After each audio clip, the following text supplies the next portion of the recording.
La contingencia explicada por quienes más saben. Aquí comienza la clase de hoy en turno en vivo.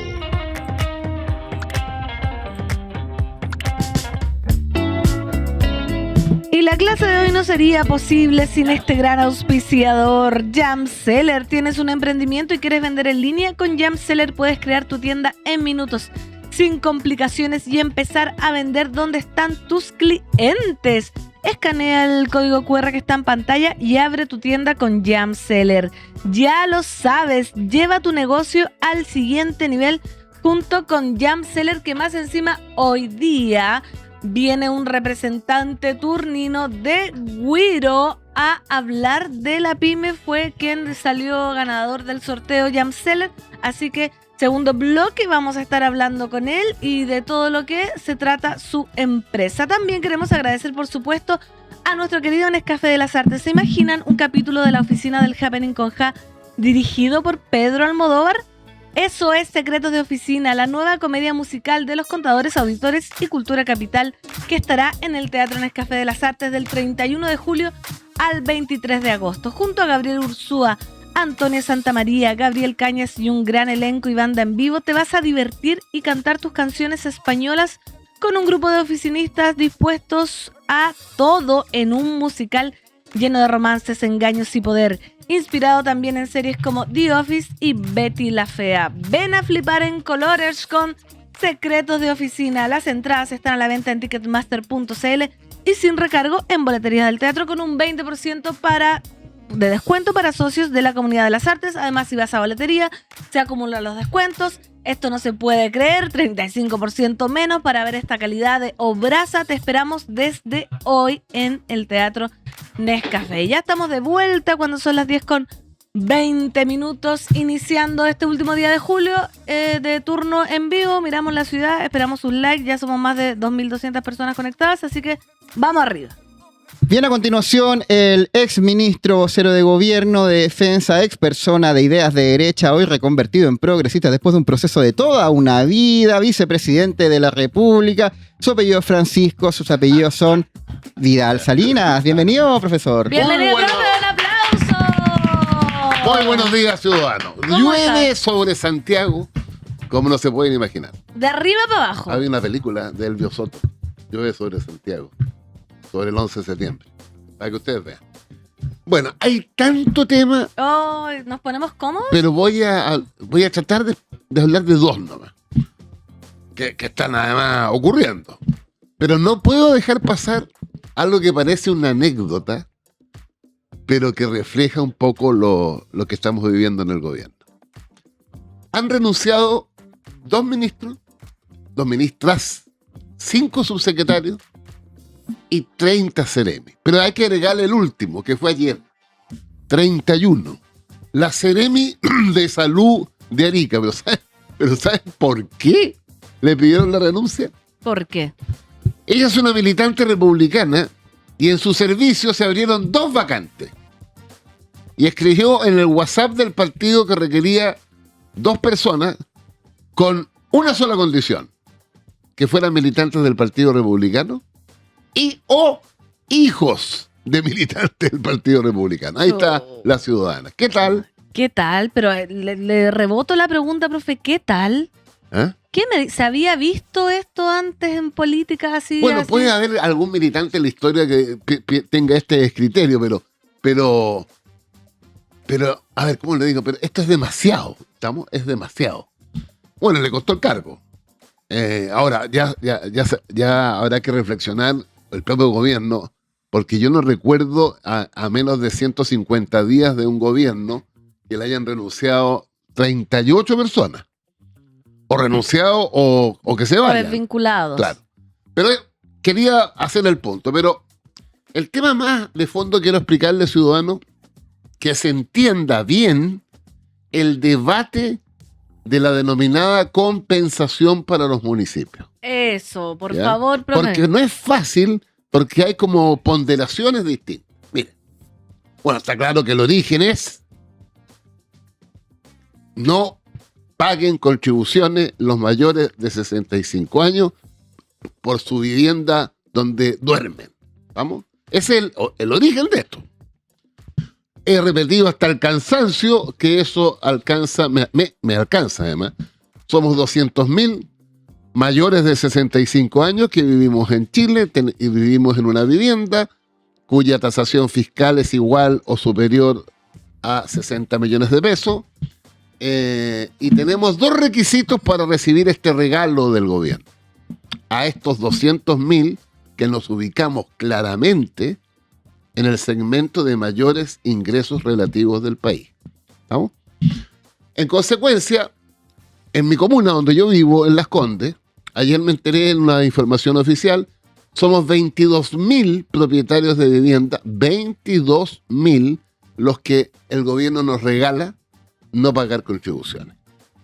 Y nos regala en plata a esos 22.000 que vivimos en Las Condes 13.500 millones de pesos. Síganme bien porque la explicación parte por ahí. Las Condes es la comuna con mayor cantidad de propiedades beneficiadas. Y segundo, el costo de regalarnos o regalarme mis contribuciones, no pagarlas más, le cuesta a Las Condes 13.500 millones de pesos. ¿Qué hace el gobierno? Compensa el 100% de lo que le cuesta a los municipios. Son 200 millones de dólares, 200.000 millones de pesos. El gobierno lo compensa. Hasta ahí impeque. Pero el problema es que la plata que yo dejo de pagar, se los he dicho 50 veces, no es unidireccional, tiene 2 direcciones. La comuna donde vivo, que se queda con 1/3 de mi contribución, y el resto de las comunas de Chile, que se quedan con 2/3 de mi contribución. Esos 2/3 es el Fondo Común Municipal. Entonces el gobierno desde el principio dijo, yo voy a compensar esos 2/3 que se pierden en el Fondo Común Municipal. La presión obligó a que compensara también el 1/3 que se pierde en el municipio. ¿Estamos? Ujú. ¿Dónde está el problema? La comuna de Lo Prado, popular, 100.000 habitantes en Santiago Poniente, deja de percibir recursos propios por 4 millones de pesos. Hay muy poca gente que paga contribuciones en Lo Prado. 4 millones de pesos. Las Condes pierde 13.500 millones de pesos. Ya les expliqué cuál es el origen. Lo que el gobierno quiere es compensar, devolviéndole 4 millones a Lo Prado y 13.500 millones a Las Condes. ¿Se fijan? ¿Qué es lo que dicen los alcaldes de oposición e incluso un alcalde de derecha? El alcalde de Independencia dijo, no, tienen razón mis colegas de izquierda. Esto es profundamente injusto. Entonces los alcaldes de oposición le piden al gobierno, el gobierno ya no pesca nomás. Oiga, esa plata que es propia de los municipios, también devuélvala, pero vía Fondo Común Municipal, para que haya una redistribución de las platas. Fíjense, sigo con Lo Prado. Si triunfa la tesis del gobierno, Lo Prado recibe 4 millones de pesos.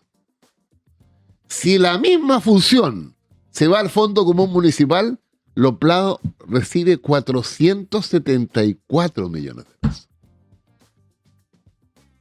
Los alcaldes de la zona oriente dicen, no, pues me van a dejar de pagar 13.500, dice mi alcaldesa. Oiga, compénseme los 13.500.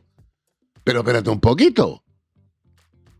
A usted, alcaldesa, le van a dejar de pagar 13.500 millones de pesos porque su gobierno le está regalando a 22.000 propietarios de Las Condes, me incluyo, 13.500 millones de pesos. Ese es el desafío, ese es el debate de verdad. Muy, muy complejo, porque cuando te dice, yo cuando debato con la derecha me dicen, no, pero si ustedes querían la devolución del 100% de lo perdido. Se logró, porque Quirós no quería al principio. Bueno, se logró, pero la forma de recuperarlo reproduce la desigualdad. Porque en Lo Prado, los 100.000 habitantes de Lo Prado, que son parecidos a los 100.000 habitantes de Vitacura, para poner la comuna al lado, Vitacura recibe como 8.000 millones de pesos de devolución. de sus propios habitantes que dejaron de pagar.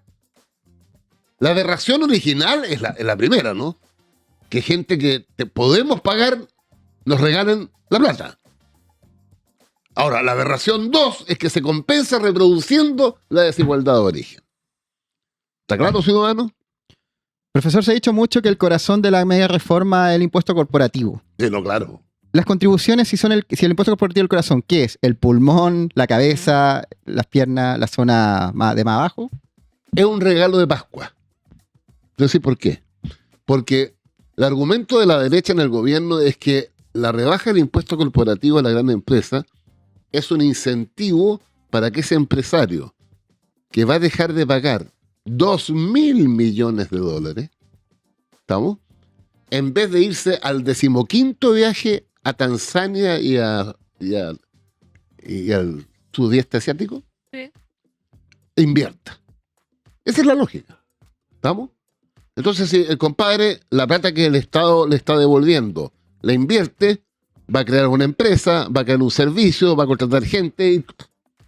Esa es la lógica. Entonces, ahí está el corazón. Pero la devolución de las contribuciones no tiene nada que ver con el crecimiento. O sea, la gente se le está devolviendo 200 millones de dólares a 200.000 chilenos. Es para consumo. De hecho, profe, el mismo Jorge Quirós dijo que la mega reforma no dependía de este punto y que daba un poco lo mismo si se Bueno, aprobaba. eso es una agresión Eso. del ministro Quirós. Oye, la primera agresión yo lo vi porque fue unas cuñas. Ujú. Dijo, mira, la reforma está hecha. Queda una cosa pendiente que da un poquito lo mismo. Oye, la cosa pendiente que da un poquito lo mismo es el financiamiento de los municipios de Chile, y particularmente los más pobres. O sea, no puede ser más representativo de una soberbia de derecha decir eso.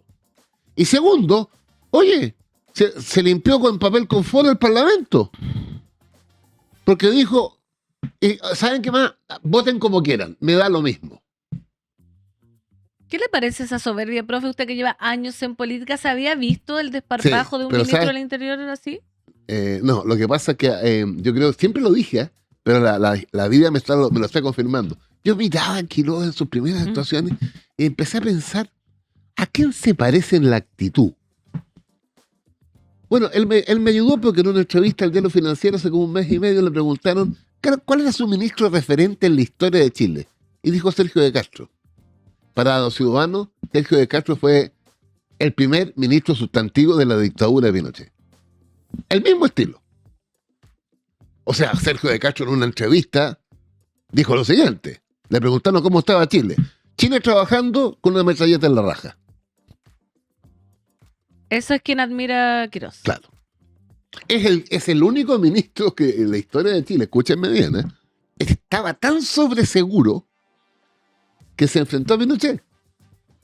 No sé si lo conté una vez aquí. Fíjense una reunión de ministros y Pinochet sobre un tema determinado. Entonces Pinochet al final dice, ¿saben qué más me aburrí? Yo tengo el sartén por el mango. Y este ciudadano le dijo, general, no se vaya a quedar con el mango. ¿Qué tal? ¿Qué tal? ¿Y usted cómo ve la relación Quirós-Kast podría ser? Porque hemos acá en el panel dicho, no, si el presidente es Quirós, que no sé qué, que no sé cuánto. ¿No tapa tanto? Un ministro de Hacienda depende 100% de la confianza del presidente. Yo lo viví con Andrés Velasco y Bachelet, lo viví con Nicolás Izaguirre Lago, no me cuentan cuentos. Pero es una actitud entre soberbia. ¿Será soberbia? ¿Será ignorancia de cómo funcionan estas cosas? Pero decirle al Parlamento a una semana de una votación que para él es irrelevante, pero para el propio gobierno es relevante. Decir, voten lo que quieran. Bueno, yo no lo había escuchado de ningún ministro que yo conozca. Se me ocurre un adjetivo. Temerario, que es una mezcla Claro. entre valentía y un poco de estupidez. Claro. Es una mezcla como perfecta. Profe, usted me dice el estilo de Jorge Quirós, ministro de Hacienda, a quién se parece. Pero yo le pregunto en importancia. Se me ocurren dos referentes que no han sido presidentes ¿Ya? en la historia de Chile, pero que han tenido mucha importancia, quizá más que personas que fueron mandatarios. ¿Ya? Diego Portales y Jaime Guzmán. ¿Están en esa liga o no llega a jugar en esa división Jorge Quirós? Pensando en la importancia. No. Está lejos de ambas figuras. A ver, Diego Portales, un personaje, su vida privada, olvídate, su vida pública. La derecha, ¿por qué reivindica a Portales en la historia? Porque Portales era bruto, pero franco. Les voy a decir un dato. La derecha lo reivindica en sentido positivo en que restableció el orden conservador, el orden oligárquico, pero orden al fin. Pero Portales se retrasa de cuerpo entero cuando en la búsqueda del orden no tiene límite. Escúchenme bien, esto lo escribió él, a su socio, José Luis Sea, porque además lo contaba todo en las cartas.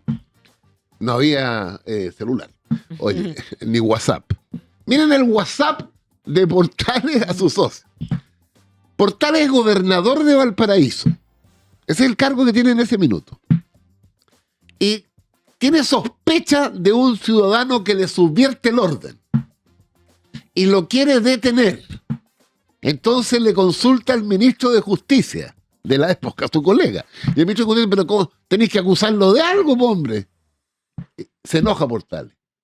Y le dice, entre otras cosas, ¿sabéis qué más, colega? A la señora Constitución hay que violarla todas las veces que sea necesaria para mantener el orden. ¿Qué tal? Eso dijo. Sí, claro. Está escrito. Oiga, Ese no, fue el WhatsApp. no me contestó el otro. No, ese es Portales. Y Jaime Guzmán. No, Jaime Guzmán Errázuriz. es el arquitecto de la dictadura. ¿Y Quirós es arquitecto de algo? No, Quirós está dedicado a una cosa específica que es la microeconomía. Pero no, Jaime Guzmán es el hombre detrás de la Constitución del 80, es el hombre de la legislación, es el hombre que yo creo que él mismo redactó la Declaración de Principios de la Junta de Gobierno el 11 de marzo de 1974, que le dio un rumbo al gobierno. Porque entre septiembre del 73 y marzo del 74 había muchas vacilaciones en la dictadura. De hecho, había vacilaciones económicas. El primer ministro de Economía, que era el que mandaba en ese tiempo, Fernando Leni, que era un hombre del Mercurio.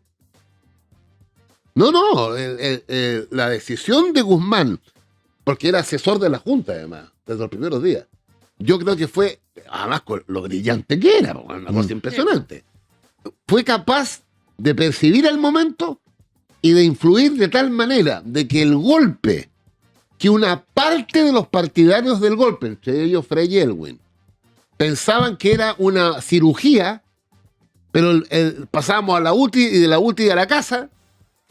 Guzmán rompe esa lógica. Y eso hace que Frei y Elwin se vayan a la oposición después. ¿Y por qué la rompe? Porque es el arquitecto de la refundación del país. ¿Y dónde se expresa la refundación del país? En la Declaración de Principios del 11 de marzo del 74. Porque los bandos iniciales, el 1, el 2, el 3, el 4, el 5, es la justificación para el golpe. ¿Estamos? Pero la Declaración de Principios establece que la dictadura abre un nuevo Chile a través de un proyecto político, la Constitución del 80, y un proyecto económico, el neoliberalismo. Y además Guzmán es muy inteligente porque sostiene que el problema de Chile no es el presidente Allende. El problema de Chile viene desde Arturo Alessandri. En consecuencia, si el problema no fue solo el presidente Allende, sino que Frei, Jorge Alessandri, Ibáñez del Campo, los tres radicales, hay que cambiar el sistema político y sobre todo el sistema económico. Entonces, el Quirós y Jaime Guzmán. Entonces no es un revolucionario. No, porque lo que está haciendo Quirós ya se hizo. Miren, ciudadanos, si no hay nada mejor que leer mucho. Ayer vi una entrevista al vicepresidente de la UDI, un diputado muy joven, que se llama Eduardo Cretón. Y en la disputa que él le pone la música al gobierno, porque los libertarios, están colocando música. El PDG también se supone. El PDG, bueno, resulta que Cretón es muy simple. Un cabro joven, ¿eh? Dice, no, ¿qué música? La música la pone el gremialismo y Jaime Guzmán y los Chicago Boys. Ahí está. Entonces, no, Quirós es un buen instrumento de una opción ideológica muy apoyada por los que más festejan con champaña todos los días, esto de la CPC, la SOFOFA. Además, basta ver las declaraciones, hombre. Basta ver lo que piensan. Basta ver lo que quieren. Mire, el señor que organizó el seminario, estos seminarios allá a lo que se llama KCP, no sé cómo se llama ahora, moneda, asset, una cosa como elegante, ¿no? Que son básicamente temas de oficinas de inversión. Imagínate lo que es ese happening, ¿eh? Imagínate, está repleto. Pero el señor que dirige esto, que organiza esto, que gasta en esto, entre ellos una inserción en el Mercurio de página completa que debe ser millones y millones, pega su speech. Se pega con su speech. Diciendo que el país ahora emprendía el sentido común. Y yo le pregunto, ¿cómo se llama este compadre? Ya se me olvidó. Yo le pregunto, oiga, ¿y usted en el gobierno de Boric y en el gobierno de Lagos, cuando empezó su emprendimiento, ha ganado plata o ha perdido plata? Porque los más críticos a los gobiernos de centro izquierda son los que más ganaron plata en los gobiernos de centro izquierda. Lo que pasa es que quieren ganar más. Un dato ciudadano. Las 500 empresas más grandes de Chile, que por ley están obligadas a informar cada trimestre a la CMF, Comisión del Mercado Financiero, el primer trimestre de este año, mientras la economía caía, el primer trimestre esas casi 500 empresas obtuvieron utilidades por 8.000 millones de dólares. 8.000 millones de dólares mientras la economía sea 0,3, menos 0,4. Esas mismas empresas obtuvieron el año pasado, el año de que Chile estaba quebrado, 28.000 millones de dólares de utilidades. 28.000 millones. Para que tengan una idea, el presupuesto de la nación, el sueldo de Chile todo el año, para gastarlo, son 90.000 millones de dólares. Yo no sé, la falta de pudor. Oye, pero todo compadre que agarra un micrófono hoy día le saca la cresta a los gobiernos de izquierda y centro izquierda, pero yo lo único que pido es que digan, que abran la cuenta corriente. ¿Cuánto ganaba en el 90 y cuánto ganaron en el 2025? ¿Cómo se incrementó eso? Entonces, la única razón para es porque quieren ganar más, pues. Obviamente. Claramente. Profe, y si se rechaza este artículo, pero bueno, se aprueba el resto de la mega reforma, ¿alcanzaría a empañar la victoria del gobierno? Porque les da lo mismo real. Pero hablemos de verdad. El gobierno, lo principal, en su lógica ideológica, es que la gran empresa, al devolverle yo, sumando todo, unos 3.200 millones de dólares, esa gente, que es el 1% de todas las empresas de Chile, destine parte importante de eso a invertir. Porque creo que les conté el otro día que una persona que escribió... Ay, Dios, te lo conté, para no repetir. Porque esa persona tiene el mérito de escribir el 1%, a donde va la reforma. Uh-huh. Son 150.000 contribuyentes, 10.500 empresas, dan cuenta del 80% del impuesto. O sea, cuando un diputado, imagínate un diputado de izquierda diga, y esto beneficia al 1%, y le sacan la cresta porque dice eso, bueno, los números te corroboran. Porque si el 1% de las empresas de Chile, que es la gran empresa, que es la que paga el impuesto que se rebaja, porque la otra empresa no pasa nada. Si nosotros tres somos dueños de una gran empresa, y nosotros tres, cuando le pagamos al Estado, damos cuenta del 80% del impuesto, y me rebajan el impuesto, ¿a quién está beneficiando?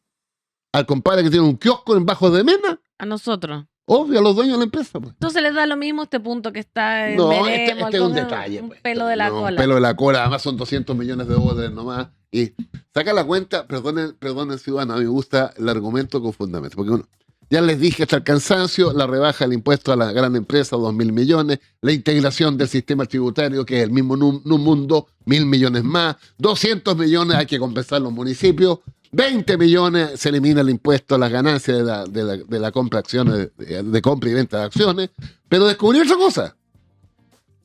Hay tres medidas que son por un año nomás. La diferencia de las anteriores son permanentes. Claro. Y una es la eliminación del cobro del IVA a la vivienda. ¿Vamos? Eso le cuesta al fisco 1.100 millones de dólares. Por un año. Pero con un agravante. Los dueños de las empresas que construyen, los gerentes de esas empresas, han dicho hasta el cansancio que esa devolución del IVA no se traspasa 100% al comprador. Se le traspasará un 4, 5, 6%. Por un problema de flujos de caja, etc. ¡Cállate! Pero hay otro más. Nosotros tres, ahí está nuestro papá. Aquí, voy a imaginarme que el papá está aquí. ¿Estamos? Papá tiene mucha plata. ¿Estamos? Nosotros los tres estamos a la guaite. ¿De que se muera? No, a la guaite. Entonces el gobierno le dice a este papá, oiga, reparta la herencia a sus tres hijos en vida, no cuando se muera. ¿Y qué le ofrezco yo a este papá que está ahí? Para que lo haga. Le cobro la mitad del impuesto a la herencia. ¿Me cachan? Sí. Y si yo le estoy diciéndole, haga la herencia en vida, pues yo le cobro la mitad del impuesto, se supone que con la otra mitad el tipo hace una actividad económica. Y ayer el ministro Quiró, y yo lo leo todo lo que dice, en algún minuto dijo, y van a tener una sorpresa con la ley de herencia. Chuta. O sea que debe haber. Ahora, ¿quiénes pueden? El impuesto a la herencia es para montos grandes, ¿no? Pero claro, podría haber una fortuna familiar en Chile que te estoy hablando de 100 millones de dólares, 200 millones de dólares. Creo que el impuesto más grande es el 25%. Bueno, si yo en vez de cobrarle 25 al compadre cuando se muere, le cobro 12,5 vivito y coleando y repartiendo entre los cabros. Regio para ellos. No es la herencia que te deja la abuelita y el No es la que me van a dejar a mí, de hecho, un saludo a mi Oye, padre. yo estoy hoy día motivado. ¿Está motivado para seguir hablando? Sí, quiero- Porque hay que hablar muchas cosas. es que profesor.